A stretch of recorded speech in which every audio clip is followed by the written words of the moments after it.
अब आप पढ़ाई कर सकते हो बिल्कुल फ्री में। तो आज ही हमारे एप्लीकेशन मोमल क्लासेस को डाउनलोड करें। लिंक दे रखी उसकी डिस्क्रिप्शन में, जिसमें आपको प्रत्येक क्लास के चैप्टर वाइज वीडियो मिलेंगे। तो जल्दी से उसे डाउनलोड करें। देखिए प्रश्नमाला है आपके 2.4 कक्षा 9 है बहुपद।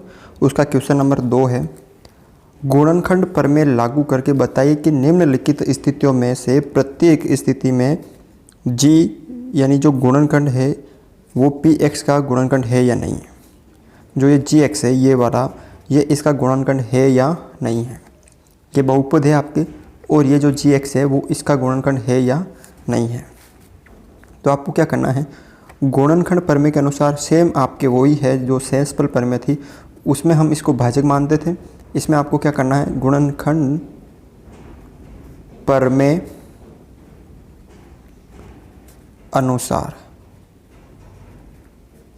ठीक है, क्या करना आपको यहाँ पर, इस gx को किसके बराबर रखना है, 0 के बराबर रखना है, ठीक है ना। जैसे हम शेषफल प्रमेय में करते थे, जो भाजक था उसको 0 के बराबर रखते थे। यहाँ पर जो यानी x + 1 बराबर 0, तो x का मान कितना आ गया यहाँ पे, -1। अब ये जो x का मान है आपको इस बहुपद में रखना है। अगर रखने पर 0 आ जाए तो इसका मतलब ये जो gx है इसका गुणनखंड है, ठीक है, इसका क्या है, गुणनखंड है। तो हम क्या करेंगे, x बराबर -1 बहुपद px में रखने पर, ठीक है। अब ये जो x का मान -1 है वो px यानी इस बहुपद में रखने पर, तो बहुपद क्या है, 2x² + x² - 2x - 1, ठीक है। अब यहाँ पर आपको क्या करना है, x की जगह -1 रखना है, ठीक है। 2 - 1 का क्यूब, फिर प्लस -1 का स्क्वायर, -2 ये -1, उसके बाद ये -1, ठीक है। अब यहाँ पे देखिए 2 का 2, अब -1 कितनी बार है, 3 बार है। यहाँ पर जो -1 है वो 3 बार गुणा हो रहा है, तो 1 को 1 से करेंगे तो 1, 1 को 1 से करेंगे तो 1, माइनस माइनस प्लस, फिर ये माइनस, प्लस माइनस माइनस, तो यहाँ पे जो 1 आएगा वो किसका आएगा, माइनस का, फिर प्लस 1 का स्क्वायर, -1 इसका 1, तो 1 को 1 से गुणा करेंगे 1, माइनस माइनस प्लस, तो ये आएगा आपके प्लस का, फिर -2, ये 2 भी माइनस का, 1 भी माइनस का, 2 को 1 से गुणा करेंगे तो 2, और माइनस माइनस क्या हो गया, प्लस हो गया, फिर ये माइनस का 1, ठीक है। आगे देखो आप, 2 को -1 से गुणा करेंगे तो माइनस का 2, फिर प्लस 1 प्लस 2 और -1। अब देखो 2 और 1 माइनस के हो गए 3, 2 और 1 प्लस के हो गए 3, 3 में से 3 गए तो 0, 0 आ गया। यानी जब हमने ये x का मान -1 इस बहुपद में रखने पर 0 आ गया, अतः जो gx है, gx px का गुणनखंड है, ठीक है। इस क्वेश्चन में देखिए आपको ये दे रखा बहुपद, ये आपको gx, ठीक है। तो पहले आपको क्या करना है, गुणनखंड प्रमेय विधि से क्या करना है, जो gx है उसको आपको 0 के बराबर रखना है, ठीक है। यानी x + 2 को 0 के बराबर रखना है, तो x का मान कितना आ जाएगा यहाँ पे, -2। अब ये जो x का मान आपको -2 प्राप्त हुआ, इसको आपको बहुपद में रखना है, तो x बराबर -2 बहुपद px में रखने पर, ये जो -2 प्राप्त हुए इसको आपको कहाँ रखना है, इस बहुपद में। तो बहुपद क्या है, px, x³ + 3x² + 3x + 1। अब x की जगह आपको कितना रखना है, -2 रखना है, ठीक है। तो माइनस का 2 का क्यूब प्लस 3 माइनस 2 का स्क्वायर प्लस 3 माइनस 2 प्लस 1। ठीक है, अब देखो -2 का क्यूब है यानी -2 इंटू -2, ठीक है, इंटू -2। अब 2 को 2 से गुणा करेंगे तो 4, 4 को 2 से करेंगे तो 8, minus minus plus plus minus minus, यानी कितने आ जाएंगे माइनस के 8, फिर प्लस 3, 2 को 2 से करेंगे, 2 को 2 से करेंगे, 2 का स्क्वायर है, 2 दूनी 4, माइनस माइनस प्लस प्लस। देखो यहाँ पे पहले 3 को 2 से किया तो 6 और प्लस माइनस माइनस आ गया, फिर प्लस 1। ये वाला जो माइनस है जब हम प्लस के 3 को 2 से गुणा करेंगे तो 6 और 3 को माइनस से गुणा करेंगे तो ये प्लस को माइनस से करेंगे तो माइनस आ गया। अब ये माइनस के 8, फिर प्लस कितने हो गए, 4 को 3 से किया तो 12 माइनस 6 प्लस 1। देखो 8 भी माइनस के, 12 भी माइनस के, मतलब 6 भी माइनस के, तो माइनस के कितने हो गए आपके 14, 8 और 6 14 हो गए, फिर प्लस के 12 और 1 13, यानी यहाँ पे कितना आ रहा है माइनस का 1, यानी 0 के बराबर नहीं है। अतः जो gx है वो px का गुणनखंड नहीं है। इस क्वेश्चन में देखिए वही आपको सेम काम करना है। इस गुणनखंड प्रमेय के अनुसार क्या है, गुणनखंड प्रमेय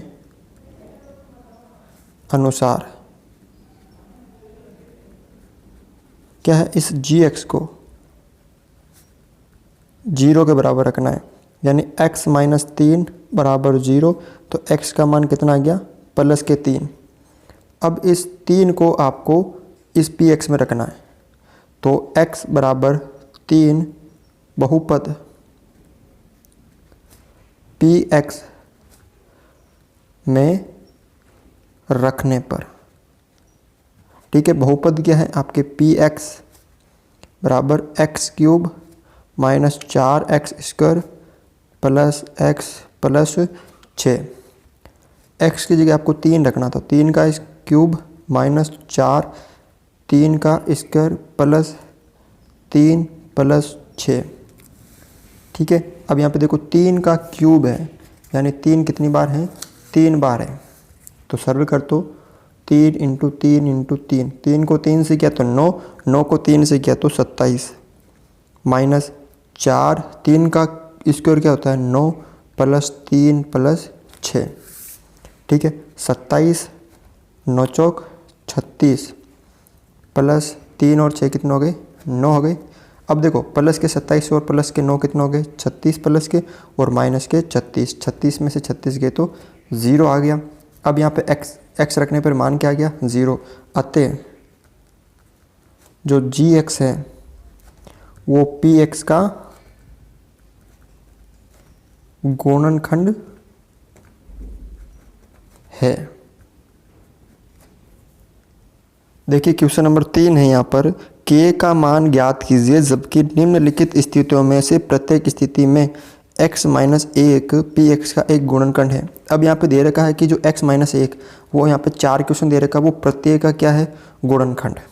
ठीक है, अब गुणनखंड है तो जो बहुपद है, अगर हम गुणनखंड का जो मान है ये इसको 0 के बराबर रख के इसका जो भी मान आता है वो अगर हम इसके बराबर रखते हैं तो 0 आता है। ठीक है ना, तो यहाँ पे ये जो गुणनखंड है, ठीक है, ये gx है, x माइनस 1 है। अब आपको क्या करना है कि इसको जो है कौन सा ये px है, px को किसके बराबर रखना है आपको, पहले तो देखो ये जो gx है इसमें क्या करना आपको x का मान निकालना, तो इसको किसके बराबर रखेंगे 0 के बराबर रखेंगे। तो आप लिख सकते हो गुणनखंड प्रमेय विधि से। ठीक है, इस gx को किसके बराबर रखेंगे 0 के बराबर, तो क्या आ गया x माइनस 1 बराबर 0, तो x का मान आ गया यहाँ पे 1। अब ये जो x का मान 1 आपको प्राप्त हुआ है, ठीक है, ये आपको पहले दे रखा कि x माइनस 1 इसका गुणनखंड है, आपको प्रश्न में दे रखा है कि इसका गुणनखंड है। तो आपको क्या करना है कि गुणनखंड है तो इसका मतलब ये 0 के बराबर होगा। तो आपको क्या करना है, प्रश्न में क्या करना है, इस px को किसके बराबर रख देना है, 0 के बराबर रख देना, क्योंकि गुणनखंड है 0 के बराबर रख दिया। हम गुणनखंड करते समय क्या करते हैं, इसको 0 के बराबर रख दिया, तो अब आपको इसको 0 के बराबर रख दिया। अब px क्या है, क्योंकि ये गुणनखंड है तो इसका मान क्या, जब देखो वापस समझ लो इसको, ये अगर x - 1 इसका गुणनखंड है तो हम ये जो x का मान जब इसके अंदर रखते हैं, अगले पिछले क्वेश्चन में हमने किया था 2 नंबर में कि जब x का जो मान है वो इसमें रखते हैं और 0 आता है तो इसका मतलब वो गुणनखंड है। अब यहाँ पे दे रखा कि इसका गुणनखंड है, तो इसका गुणनखंड है तो इसका मतलब वापस देख लीजिए आप, जैसे एक पिछला क्वेश्चन देख लीजिए, यहाँ पर दे रखा था जो x + 1 ये हमने मान रखा था, ठीक है, ये इसका गुणनखंड था तो ये 0 आ गया, ठीक है, यानी जो इसका मान रखने पर 0 के बराबर आ गया। तो हम क्या करेंगे, इसको पूरे को 0 px को 0 के बराबर मान लेंगे क्योंकि ये इसका गुणनखंड है। तो आपको क्या करना है कि पहले ये x का मान ज्ञात करना है, फिर इसको जो बहुपद है px को, इसको 0 के बराबर मान लेना है, ठीक है।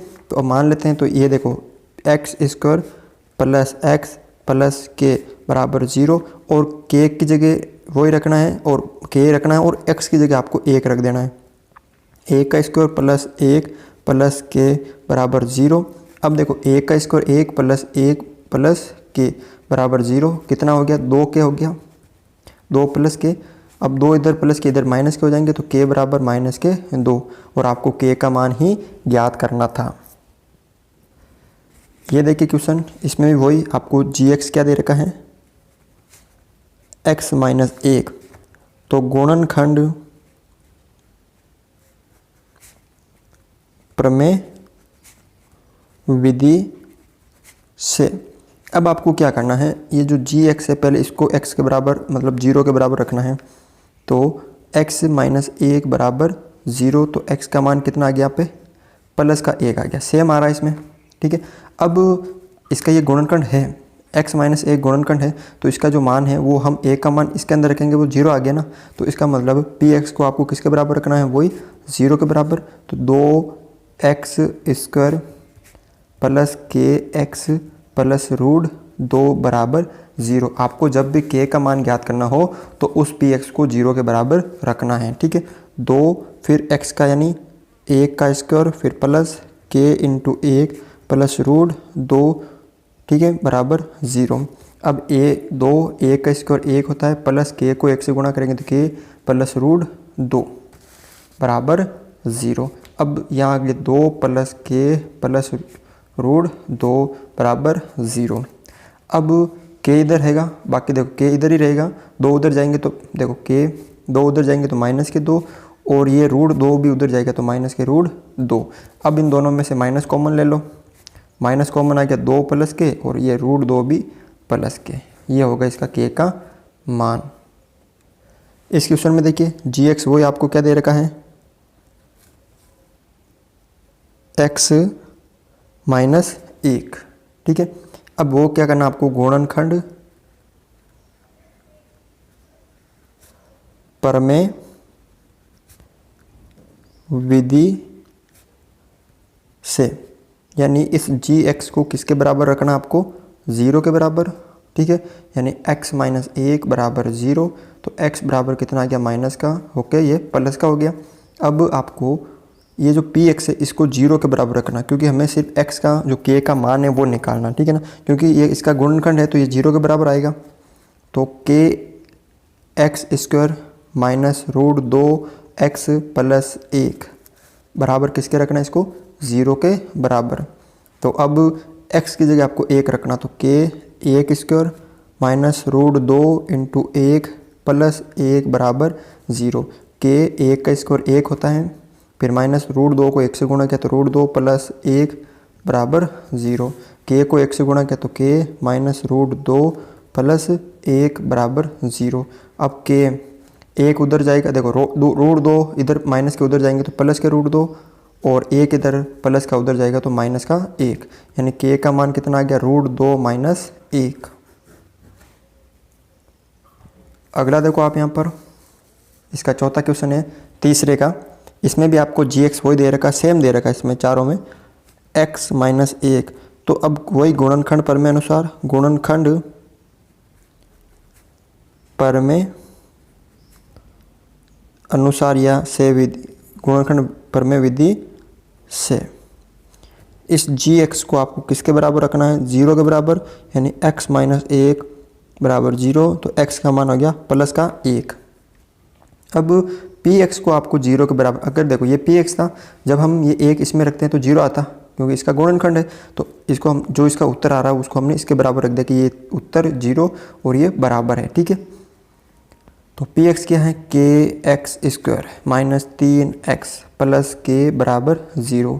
तो x² का मतलब 1 का स्क्वायर माइनस 3 1 प्लस k बराबर 0। k 1 का स्क्वायर 1 माइनस 3 को 1 से गुणा किया तो 3 प्लस k बराबर 0। k को 1 से गुणा किया तो k, फिर माइनस 3 प्लस k बराबर 0। 1k और 1k हो गए 2k, और 3 इधर प्लस इधर आ जाएंगे तो वो प्लस के हो जाएंगे क्योंकि इधर माइनस के थे। अब k का मान ज्ञात करना आपको, तो 3 2 इधर गुणा में इधर भाग में, ये हो गया आपके k का मान। तो इस तरह से आप ये क्वेश्चन सरल कर सकते हो।